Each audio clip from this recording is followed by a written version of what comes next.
తిరుమల అంటేనే నిత్య కళ్యాణం పచ్చతోరణం. జగత్ కళ్యాణ చక్రవర్తికి వైఖానసాగమోక్తంగా జరిగే కళ్యాణోత్సవం.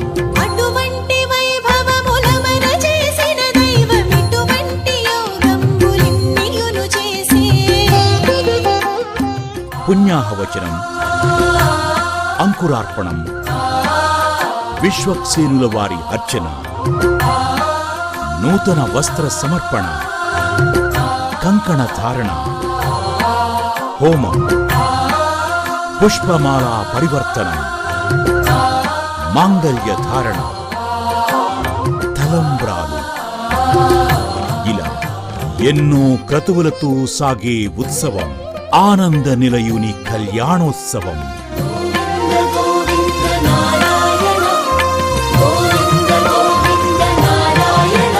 శ్రీవారి కళ్యాణోత్సవం